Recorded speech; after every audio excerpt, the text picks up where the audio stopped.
Estamos aqui para mais um café da IntegraSense.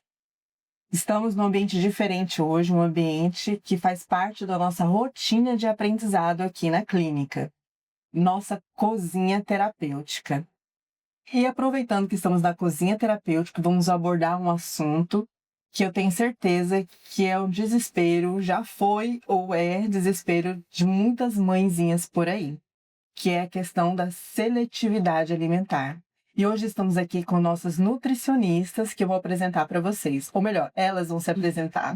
Olá, me chamo Fernanda Rossi, sou nutricionista materno-infantil, especializada em terapia alimentar, agora com especialização também em nutrição no TEA, síndrome de Down e outros transtornos, e também em neuroeducação. Olá, me chamo Fabiana, sou nutricionista materno-infantil também, tenho pós-graduação na área de nutrição infantil e também pós-graduanda em nutrição infantil, funcional no autismo e TDAH.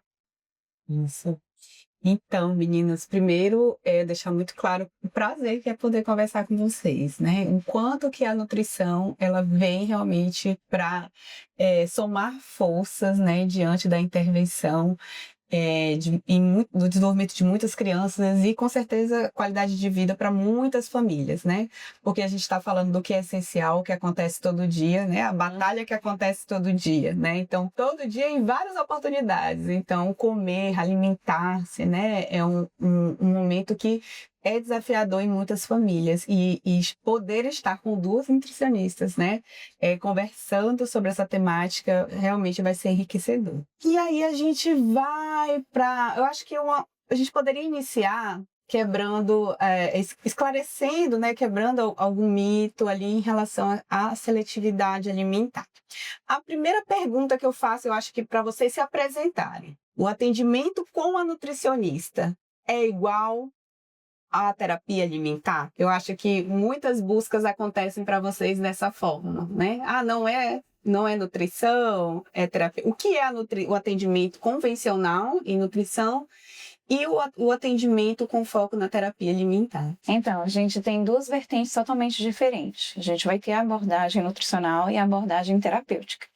Então, dentro da nutrição, enquanto nutricionista, a gente vai analisar essa criança em sinais clínicos, fazer uma avaliação antropométrica dela, fazer uma avaliação clínica, analisar como que está o estado nutricional dessa criança, se é uma criança que está em risco nutricional, né, subnutrição, em obesidade, porque tudo isso colabora com o estado de saúde dela em relação à seletividade alimentar. Então, de nada adianta uma mãe buscar uma nutricionista para poder tratar de seletividade alimentar e ela fazer um cardápio para essa criança. Porque cardápio, a família ela não vai conseguir seguir isso sendo uma criança seletiva. Já a terapia alimentar é uma abordagem diferente, porque eu vou analisar essa criança, eu vou analisar o contexto ao qual ela está inserida, se essa seletividade alimentar dela é uma questão sensorial, é uma questão fisiológica, se é uma questão de rigidez cognitiva, porque tudo isso está entrelaçado, comportamental, exatamente. E aí, dentro desse olhar, tanto clínico da nutrição, quanto o olhar da terapia alimentar, montar um planejamento estratégico para poder conseguir alcançar a evolução dessa criança em aumento de repertório e um bom relacionamento com a alimentação. E também é muito importante nesse sentido que uma abordagem às vezes complementa a outra, né? Então, assim, não é porque eu tenho uma criança seletiva que eu vou trabalhar exclusivamente somente a terapia alimentar, né? Então, aí a gente vem a parte clínica associando, né, a terapia alimentar, estudando as causas desta seletividade alimentar e buscando essas estratégias, como a Fernanda falou, mais adaptadas para essa criança específica. Para uma realidade específica. Para essa realidade, para o contexto familiar, né, que essa criança está inserida. Então, a gente vai ver se é sensorial, se pode ser, de repente, um problema oral, uma dificuldade de mastigação fisiológica. A gente vai ver as questões intestinais dessa criança. Então, algumas crianças, às vezes, apresentam alguma alergia alimentar, alguma intolerância alimentar, que, de repente, não foi diagnosticada, né? E aí, com isso, a criança pode ter ido chegando a esse ponto de desenvolver essa seletividade alimentar. E aí a gente vai entrar com um tratamento clínico, né, com essa criança. Tratando o intestino, fazendo modulação intestinal dessa criança, né? E ao iniciar, por exemplo, né, a transição alimentar, né, essa relação com a comida, qual a importância ali da intervenção da nutrição nesse papel dessa introdução alimentar, porque a gente sabe que pode ser o início do relacionamento da criança com a comida que pode interferir no desenvolvimento dela, né?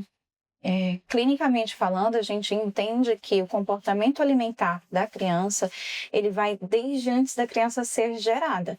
Então, colabora muito como a mãe, ela se relacionava com a alimentação.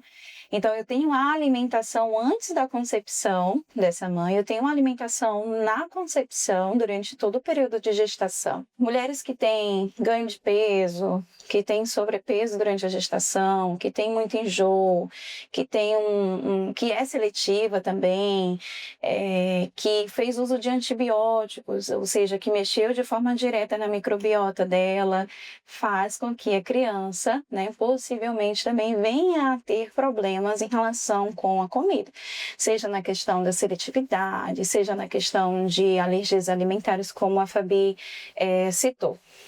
Então, quando eu venho para a introdução alimentar desta criança, a criança ela já vai começar a dar sinais em relação a isso desde o mamar. Então, eu vou ter criança que vai ter dificuldade na pega, que vai ter a dificuldade de sucção, e aí a importância da avaliação em relação à fonoaudiologia, ver se essa criança tem uma frenectomia, que é o freio lingual, né, a fim de que você faça as intervenções necessárias, seguido para a introdução alimentar. Então, para a gente fazer a introdução alimentar, a gente precisa ter sinais de prontidão.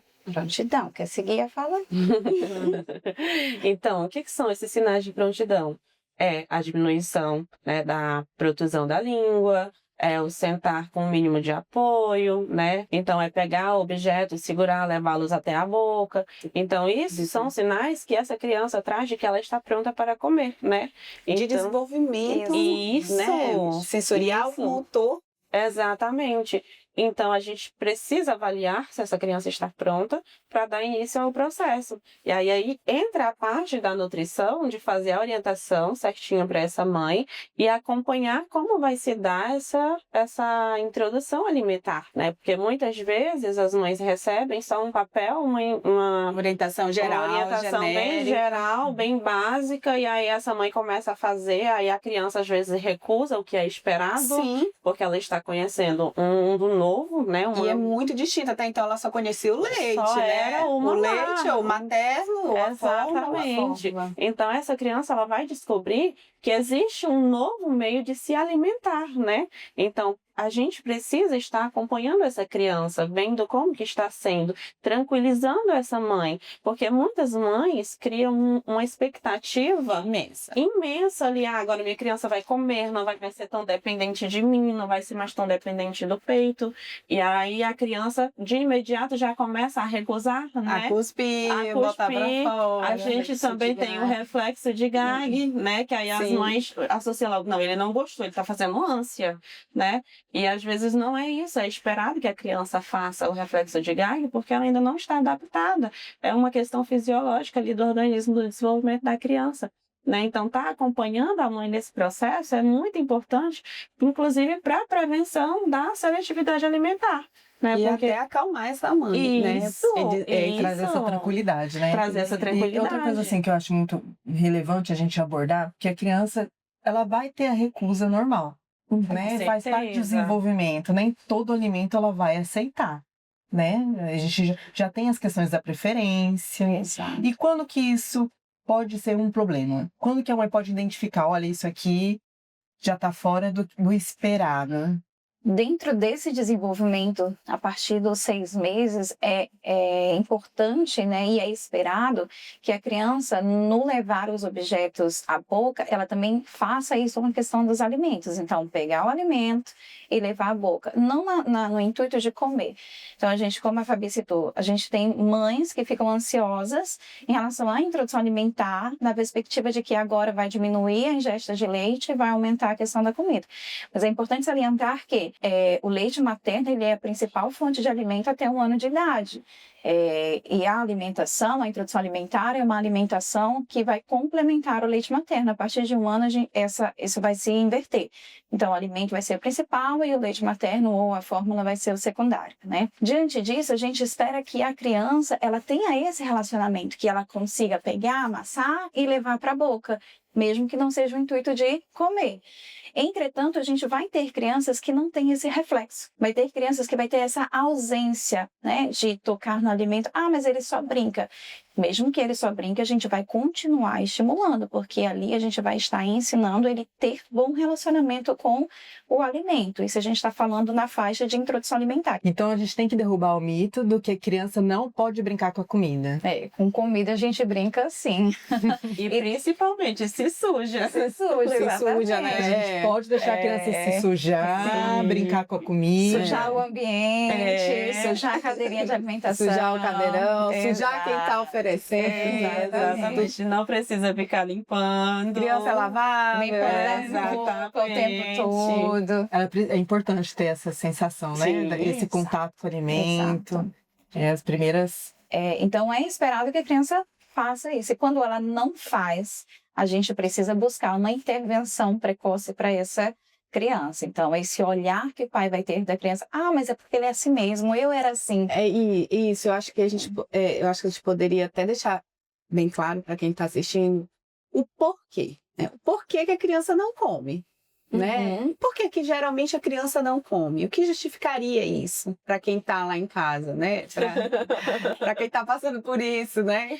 Então, a gente vai olhar para o contexto, né? Por que essa criança não está comendo? Avaliar como é que está sendo a questão familiar. Esses pais estão levando esse momento da refeição diariamente para o contexto da família, né? Está acontecendo esse momento. Tem um exemplo, está tendo a oferta, como está sendo essa oferta, né? A criança tem o contato, aí vai entrar Ela tem alguma aversividade? Tem alguma aversividade, né? Então, é uma seletividade esperada que acontece de 2 a 3 anos. A criança escolhe alguns alimentos, diz não para outros, mas ela continua comendo todos os grupos alimentares, ok. Agora, se a criança está excluindo muitos grupos, por exemplo, não come nenhum tipo de proteína, não come nenhum tipo de fruta, de verdura, só quer comer arroz e feijão, por exemplo, caldinho do feijão, a gente vai investigar. Tem aversão, tem choro no momento das refeições, tem vômito, né? Tem náusea, né? Então, aí que vai entrar a intervenção dessa criança. Então, assim, em linhas gerais, quando é que eu classifico que é um quadro de seletividade alimentar já estabelecida e não transitória? Não foi só hoje que ele não comeu, né? Em linhas gerais, assim, quando é que eu posso já pontuar, olha, realmente é indicativo de uma seletividade alimentar. Preciso procurar ajuda, né? Preciso procurar uma intervenção. A gente vai analisar dentro desses contextos, quando a gente faz uma anamnese, a gente busca os marcos de desenvolvimento dessa criança. Então, se está tudo dentro do esperado, ele sentou no tempo esperado, ele andou no tempo esperado, eu vou avaliar aqui clinicamente falando, né, fisiologicamente falando, estruturado, tá tudo ok. Ou seja, é uma criança que não tem dispraxia, uma criança que não tem hipotonia muscular, que são coisas que interferem na questão do comer também. Vou avaliar a maneira, a gente sempre pede vídeos dessa criança comendo, então vou avaliar como que ele está deglutindo. Se existe a ruminação da comida, que é o ficar muito tempo com a comida na boca, que é o vômito, o reflexo de Gag se permaneceu, porque esse reflexo de Gag ele é esperado, mas é esperado também que ele diminua conforme o tempo. Seguido disso, depois dessa análise que a gente tem, a gente vai avaliar essas exclusões desses grupos alimentares, e se de fato ele exclui muito um só grupo, essa criança está dentro de um quadro seletivo. E é esperado que essa seletividade seletividade alimentar, ela inicia por volta de 2 anos, 1 ano e 8 meses, até 3 anos de idade é comum, né? Por quê? Porque a gente vai ter ali a adolescência do bebê, o terrible two, o momento em que a criança ela está desenvolvendo e descobrindo o ser, né? Dentro do mundo. Ou seja, ela pode dizer não, ela descobriu que ela... Aprendeu as suas preferências. Exatamente, ela aprendeu. Então, dentro desse aspecto, que é um desenvolvimento em geral, comum em geral, a gente traz em forma de intervenção. Uma intervenção precoce, eu diria assim, para não deixar evoluir para uma seletividade alimentar mais severa. Quando isso não é feito e a criança permanece dentro desse quadro e dentro dessa falta de relacionamento com o alimento, aí sim a gente pode caracterizar como uma seletividade alimentar. Crianças que comem menos de 20 alimentos, a gente caracteriza um quadro de dificuldade alimentar. E se ela tem um repertório mais ampliado, acima de 20 alimentos, aí a gente tem uma criança em seletividade alimentar. O que é essa diferença? Crianças com a seletividade alimentar, a gente pode dizer que, sendo trabalhado dentro da terapia alimentar, a gente consegue alcançar, não vou dizer assim com um menor tempo, mas com uma facilidade diferente da dificuldade alimentar. Porque dentro da dificuldade alimentar, as comorbidades que estão em torno disso são maiores. Então, quando a gente tem esse quadro de seletividade alimentar, muitas vezes a mãe não sabe o que fazer, né? Isso é fato. E é muito importante a gente trazer essa informação de que existe um tratamento, né? Existe a terapia alimentar que ela vai auxiliar nesse processo. Então, muitas vezes, o que a mãe acaba fazendo quando essa criança começa a apresentar a recusa, muitas vezes é o forçar, né? Aí começa a trazer um sentimento negativo para a criança em relação ao alimento.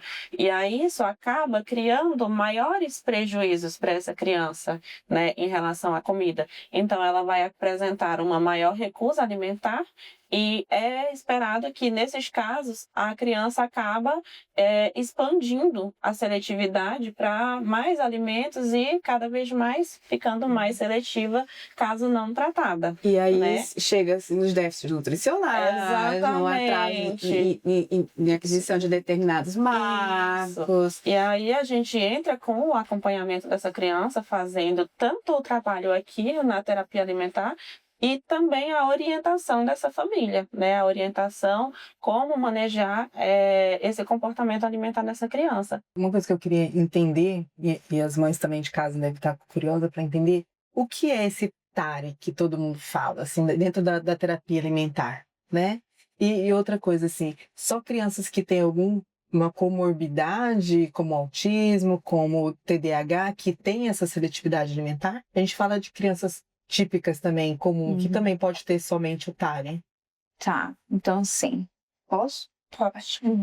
A questão do TARI é preciso de eu vou falar que uma junta médica, porque não é só a gente, enquanto nutricionista, que pode identificar, falar, seu filho tem TARI. Não. É necessário uma avaliação de um psiquiatra em relação a esse transtorno, porque ele é um transtorno que está no DSM, né?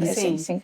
Ele é um transtorno que está lá, então é necessário tanto a avaliação da pediatra, a avaliação do psiquiatra, a avaliação do nutricionista, para poder fazer essa avaliação e dizer, não, seu filho tem TARI. Então, o TARI, ele é o transtorno alimentar restritivo evitativo, né?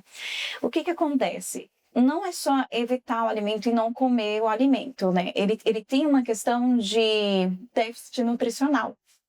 Então, você vai avaliar essa criança quando o prejuízo nutricional ele vai começar a agravar a saúde física dele. Então, vai ser uma criança em estado de desnutrição, de perca de peso severa, associado ao não comer. E esse não comer em relação ao TARI, a gente também tem que descartar a questão da anorexia, bulimia, porque não tem nada a ver. Às vezes ele vai conseguir comer 1 ou 2 ou 3 alimentos e ele não vai conseguir comer de nenhuma maneira um outro alimento. Quando eu falo nenhuma maneira, sem a intervenção, sem a terapia. Com a terapia, não quer dizer que ele vai passar a comer todos os grupos alimentares, mas aos poucos, porque eu falo que a terapia ela é uma terapia a longo prazo, a gente vai conseguir ir aumentando esse repertório alimentar. Tá? Dificilmente é fechado esse diagnóstico clínico para crianças, é esperado até determinada idade para poder dar a avaliação, e isso é muito do olhar de quem acompanha a criança também, para poder passar para o psiquiatra, até porque as famílias ficam um pouco, né? Meu Deus, mais um diagnóstico, mais um transtorno. Né? Principalmente se não houver a intervenção, né? E aí eu acho que nesse momento a gente vai para a zona de conforto, né? Ali que faz parte do nosso dia a dia. Vamos falar um pouquinho sobre a terapia alimentar. Né? É a protagonista aqui do nosso dia. Sobre a terapia alimentar. O que é como é esse processo? Como é que acontece no dia a dia, né? Quando a gente fala que o atendimento vai ser com uma nutricionista, normalmente as famílias já têm eles criam uma forma, acham que no primeiro atendimento já vai ser oferecida a comida pronta e já vai ser oferecida para a criança comer, né? E a gente vê na prática de vocês que essa caminhada não é assim, né? Existe toda uma trajetória, mas me contem aí sobre o dia a dia de vocês, o que é essa terapia alimentar e qual é a diferença que ela faz realmente na qualidade de vida dessas crianças e dessas famílias. No dia a dia, o nosso trabalho de terapia alimentar, ele envolve muitos fatores, né? Então, assim, é um trabalho que ele é totalmente estruturado com base científica, né? Então, assim, a gente trabalha essa criança de acordo com as dificuldades dela. É uma questão sensorial, a gente vai trabalhar essas questões sensoriais com essa criança. É uma aversão, a gente vai diminuir essa aversão dessa criança através do processo de dessensibilização dessa criança, né? E como que a gente faz isso? Eu sempre falo que a gente eu já falo isso no processo de anamnese com os pais, para eles estarem já preparados. Então eu falo para eles, a gente vai iniciar uma caminhada de passinhos de formiga. Sim. Né? Então a gente vai bem devagarinho, desensibilizando essa criança. Então, trazendo essa alimentação, trazendo os alimentos para o contexto da brincadeira, né, para ele poder diminuir aquela aversão. Então a gente pega crianças que não toleram nem a presença do alimento. Então, se a criança não tolera a presença do alimento, eu coloco a comida aqui para ela aqui pronta, fadada ao fracasso. Ou fracasso, né? A recusa imediata. Sim. Então, a gente vai trazer esse alimento para ela de uma forma divertida, uma brincadeira, uma exploração, dar uma função ali para ela começar a criar esse interesse. Isso aqui tudo bem. Tá, tudo bem, ele tá aqui. Aí depois ela começa a manipular. Não vai passar dali, ela tá me respeitando. Ela tá me respeitando. Aí depois ela começa a manipular. Isso é divertido, isso é legal. Tá tudo bem, né? A gente vai melhorar a relação da criança com esse alimento. Para depois a gente começar a todo aquele processo do tocar, do cheirar. Do beijinho de formiga. Isso, subir na escadinha do comer. Isso. Fala um pouquinho sobre essa escadinha do comer, que eu acho que é muito importante, né? Que faz parte total da terapia alimentar. Eu vou falar um pouquinho da minha visão também em relação à terapia alimentar, né? Acima de tudo, antes de iniciar a primeira família, depois a criança, a gente vem para o vínculo terapêutico, que ele é de suma importância para que você consiga conquistar a confiança desse paciente, a fim de que ele comece a enxergar a comida através do seu trabalho, através de você. Porque os exemplos que talvez, eu não estou falando que é de um senso geral, ele teve em relação a esse comer foram traumáticos. Como foi dito aqui em relação ao ambiente um pouco caótico, em relação a forçar, a obrigar a comer até vomitar. Então, assim, são vários quesitos que adentram disso. Um dos fatores em relação a essa confiança, que eu posso trazer como exemplo, eu faço com que eles confiem em relação ao cheirar, que é um dos pontos que está dentro da escalada do comer. Eu jamais vou encostar esse alimento na boca, na pele, sem que ele deixe. Então, todos os meus pacientes, eles aceitam que eu chegue perto, porque eles sabem que eu jamais vou encostar mesmo que na brincadeira. Avançar o limite. Então, respeitar o limite dessas crianças é de extrema importância para que a gente consiga fazer com que eles subam essa escada. E o que é essa escada? A escalada do comer, ela está ali como uma forma de orientação para a gente saber em que ponto que a criança está, para a gente poder ou avançar ou às vezes regredir. Às vezes a gente tem que descer um passo para subir 2.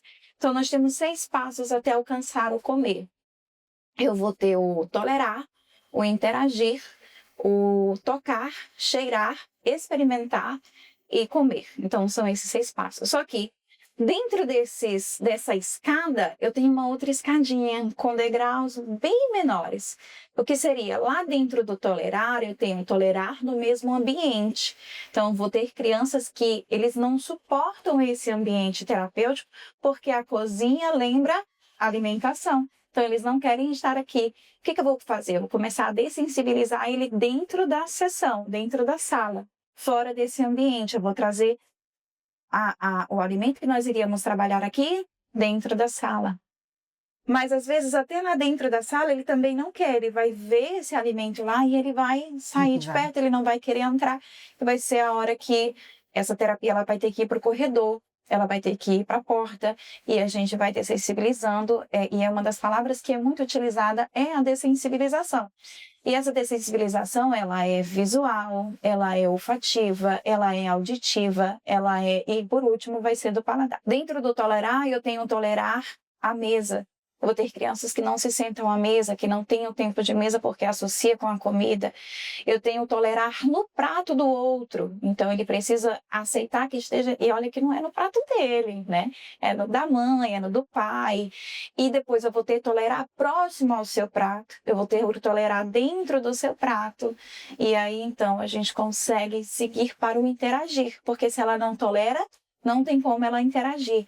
E essa interação, dentro da terapia alimentar, se dá pela forma como a criança ela vai passar a olhar para a comida. Então, ela precisa olhar para essa comida, não como eu vou ser obrigada a comer, mas eu vou brincar com ela. E ela é amiga, ela é do bem, e tá tudo bem a gente tocar, tá tudo bem a gente cheirar. Quando a gente passa pro cheirar, pro toque, cheiro, que geralmente eles andam ali juntos, e a gente traz para ele cheirar, o que eu estou fazendo?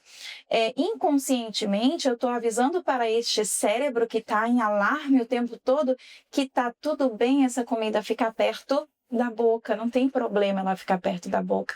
E depois dessa dessensibilização olfativa, a gente consegue trazer para a boca. E aí a gente vai trazer de recursos, de brincadeiras, pegar pedacinhos de comida, colocar entre os dentes e a gente vai contar. Até 10, 1, 2, 3, e bem rapidinho. 1, 2, 3, 4, 5. O que eu tô fazendo quando ele conta com essa comida que a linguinha dele tá, passando? O cérebro dele já aceitou com que ele colocasse essa comida na boca, né? Até a gente partir pro experimentar. Aí eu vou dar uma mordidinha pequenininha. Aí a gente tem a escalada de mordidinha, das mordidinhas. Aí eu venho pra mordidinha de ratinho, mordidinha de gatinho, que aí a gente vai... Aí tem uns que já perdem o medo na primeira. Aí, tia, vou dar uma de leão. E abocanha o alimento todo. Experimentou. Ainda não é o comer. Porque o comer, a gente vai trazer o comer de forma funcional, tá? Então, essa é a escalada. É uma nova construção desse relacionamento com a comida, né? Sim, você vê que é um passo a passo realmente de formiga, mas que a gente chega no sucesso, né? Porque a gente vê aqui na clínica que esse sucesso existe, né? Com tratamento, com acompanhamento também multidisciplinar. Porque muitas coisas que vocês colocaram, nós como terapeutas ocupacionais, a gente também, né? Tem essa visão da questão das sensações, do prazer, da questão do evitar, né? Desse alerta que fica, que também faz parte da integração sensorial. E acho de suma importância que a gente trabalhe em conjunto, multidisciplinar. A gente chama aí a fono também para esse trabalho, a psicologia também para esse trabalho, porque algumas de nossas crianças, principalmente aquelas que têm o autismo, a gente tem a questão da rigidez comportamental, que aí não está envolvida a sensação, não está envolvida a questão nutricional realmente, né? Mas está envolvida a questão da rigidez alimentar, que também vai precisar passar por toda essa questão da equipe multidisciplinar, né? E eu acho que é de suma importância, e acontece isso aqui na clínica, né? Aqui na Integracência, a gente tem esse olhar multidisciplinar e a relevância do que vocês poderiam estar conseguindo, esse acompanhamento aí, às vezes em 3, 4 anos, a gente consegue diminuir isso com apoio, né? Tanto da fono, como da TO, quanto da psicologia. Isso é muito importante. Isso. E eu acho que fica muito claro o recado que vocês deixam, né, para as famílias. Que tem que ter um ambiente respeitoso e pacificado para comer, né? Ela não vai aprender a comer em 3 meses de atendimento. Ela tem 6 anos, então são 6 anos que ela tem um repertório já estabelecido. Então não vai ser no passe de mágica das tias Nutri que elas vão iniciar a comer, né? E que é importante que isso possa ter continuidade em casa, né? Então, mesmo que, acho que é quebrar ciclos, porque não que os pais façam dessa forma, porque eles mas porque eles aprenderam dessa forma. Então, se for olhar a história deles, isso está relacionado, né? Não pode estragar a comida, né? Quem nunca comeu com a sandália, tem que raspar o prato. Não pode, né? Nossa, é até pecado deixar, porque quem nunca ouviu, né? Quanta gente precisa, não tem que raspar o prato, é pecado, Deus não gosta, né? Quem nunca comeu ali sob ameaça, né? De ou perder alguma coisa, né? Ou ganhar alguma coisa ali, olha, você vai comer, a sandália fica aqui, eu tô só esperando, né? Então, acho que de uma forma muito respeitosa. E aí eu gostaria que a gente pudesse encerrar a nossa conversa hoje, vocês colocando e o que traz de positivo, né?